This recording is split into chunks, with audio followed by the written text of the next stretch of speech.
ده مجرد تقرير من احدى الصحف الدنماركيه بتقول ان الاهلي وسيلتيك ونانت وفريق بلجيكي مهتمين بضم اللاعب تامر باني لاعب احد الانديه رانردز الدنماركي.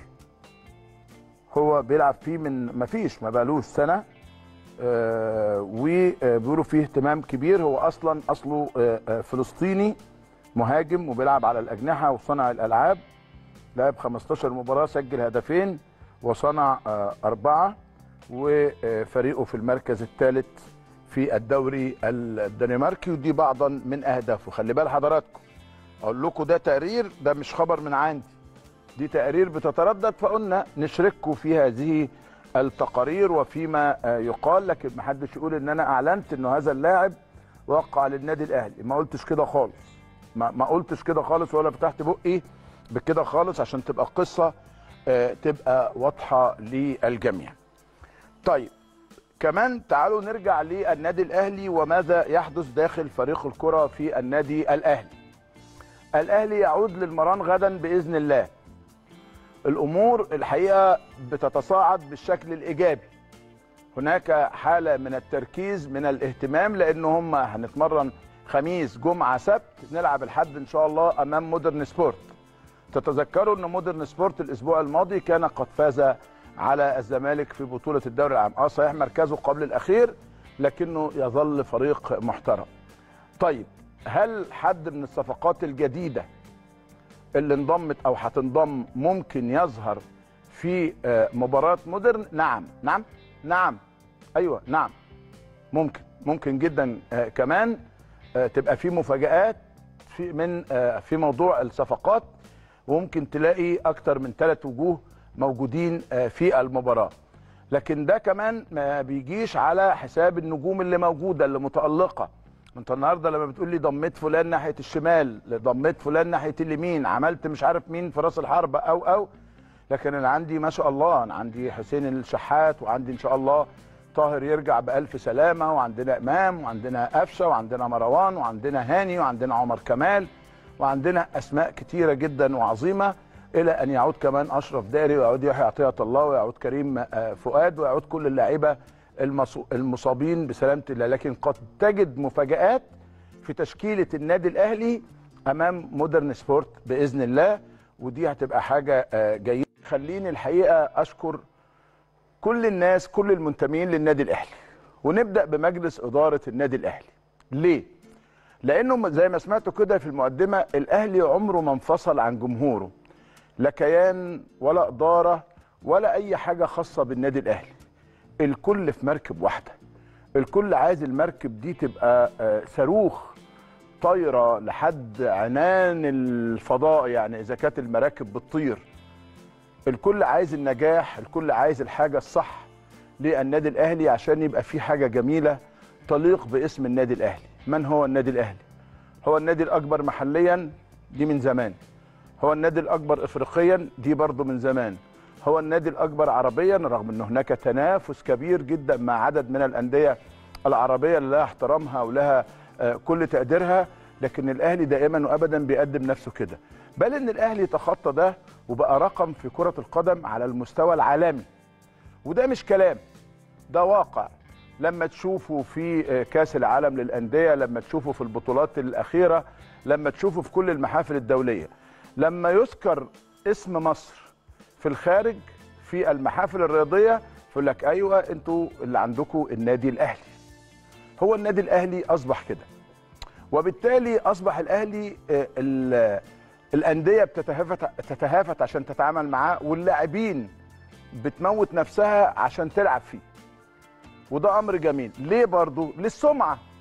ما انت حضرتك واخد احسن سمعه ان انت ما شاء الله نادي امكانياته جيده، سمعه انك نادي ملتزم بنسبه 100%، سمعه انك نادي بتحافظ على المستحقات للاعبين، للمدربين، للاداريين، سمعه انك النادي الاكثر شعبيه والاكثر جماهيريه والاعلى في كل شيء، والاقوى في كل شيء، والافضل في كل شيء، والاعظم في كل شيء، والاحسن في كل شيء.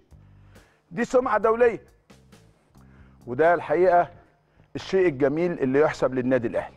وما يحسب للنادي الاهلي ان اداراته على مدار السنوات المتتاليه كلها فضلت تحافظ على ده، بس في اداره بيبقى ربنا كرمها بتعمل انجاز اكبر، بتعمل انتقالات اكتر، بتعمل بطولات اكتر، وهكذا. من هنا جت قيمه النادي الاهلي. من هنا تلاقي النادي الاهلي بيضم اللي من اليمين وبيضم اللي من الشمال، بيضم اللي من الشرق وبيضم اللي من الغرب وبيضم من كل حته. تلاقي لعيبه كتيره جدا موجودين في النادي الاهلي. والنادي الاهلي الحقيقه له مميزات وله خصال وله طباع لما بيكون بيتفاوض مع حد. الاول بيروح على النادي بتاعه عشان يتكلم معاه، لو اللعيب مرتبط مع النادي يروح للعيب ويروح للوكيل بتاع اللعيب، وفي النهايه ينهي كل الاجراءات بالاصول. الاهلي ما بيخطفش حد. على فكره الاهلي لما بيعمل صفقه محليه بتبقى باينه، زي مصطفى العش، زي احمد رضا، زي عمر كمال عبد الواحد، كلها كانت صفقات محليه، زي محمد مجدي قفشه، هكذا. لما بيعمل صفقه خارجيه زي مثلا حسين الشحات، هل اقدر اقول حسين الشحات كان لعيب مصر المقاصه ولا كان لعيب نادي العين الاماراتي؟ هل اقدر اقول محمد بركات كان بيلعب في نادي الاسماعيلي ولا كان بيلعب ساعتها في العربي القطري من قبلها في النادي الاهلي السعودي؟ ونفس الامر على احمد فتحي، ونفس الامر على عماد النحاس، ونفس الامر على اسلام الشاطر، هكذا. ده النادي الاهلي. فالاهلي الحقيقه له احترامه وله ادبه وله قيمته. من هنا بتيجي نجاحات النادي الاهلي. النادي الاهلي كمان هو النادي اللي بيعرف يوفر موارد لنفسه، ما بيقعدش يصرخ طول الوقت ويصوت طول الوقت ويلطم على وشه ويقول غطوني وصوتوا. مش النادي الاهلي اللي بيعمل كده.